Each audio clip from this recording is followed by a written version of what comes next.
ಅಣ್ಣ ನಿಮ್ ಶಾಪಲ್ಲಿ ಏನಾದ್ರು ಕೆಲಸ ಇದೆನಾ? ಹೇಗೂ ಕೆಲಸ ಮಾಡೋರು ಕೂಡ ಇಲ್ಲ ಶಾಪ್ನಾಗ. ಸರಿ ತಮ್ಮ, ಚೆನ್ನಾಗಿ ಕೆಲಸ ಮಾಡ್ತೀಯಲ್ಲ? ಹಾ ಅಣ್ಣ ಮಾಡ್ತೀನಿ. ಸರಿ ಬಾ, ಜಾಯ್ನ್ ಆಗ್ಬಿಡು.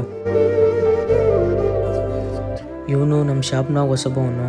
ಇವನ ಬಗ್ಗೆ ನನಗೇನಂತ ಗೊತ್ತಿಲ್ಲ. ಇವನು ಒಳ್ಳೆಯವನ ಕೆಟ್ಟವನ, ಒಂದ್ಸಲಿ ನಿಜ ರೂಪ ಏನಂತ ಟೆಸ್ಟ್ ಮಾಡೋಣ. ಲೇ ತಮ್ಮ, ಸ್ವಲ್ಪ ಹೊರಗಡೆ ಹೋಗ್ಬರ್ತೀನಿ, ಶಾಪ್ ನೋಡ್ಕೊತ ಇರು. ಹಾ ಸರಿ ಅಣ್ಣ.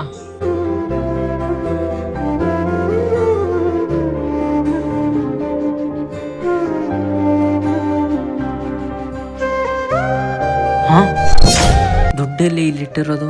ಈ ಕಳ್ಮುಳೆ ಮಗ ಎತ್ಕೊಂಡ್ಬಿಟ್ಟಾನೇನೋ. ಯಾಕಣ್ಣ ಏನಾಯ್ತು, ಸೀರಿಯಸ್ ಅಲ್ಲಿದ್ದೀರಿ? ಇವನು ಸಿಗ್ಲಿ ಅವಾಗೈತಿ. ಏನಿಲ್ಲ, ಏನಾದ್ರು ಗಿರಾಕಿ ಆಯ್ತಾ? ಹಾ ಆಗಿದೆ ಅಣ್ಣ. ತಗೋಣ 500 ರೂಪಾಯಿ. ಅಯ್ಯೋ ಅಣ್ಣ, ದುಡ್ಡು ಟೇಬಲ್ ಮೇಲೆ ಇಟ್ಟೋಗ್ಬಿಟ್ಟಿದ್ದಾರೆ.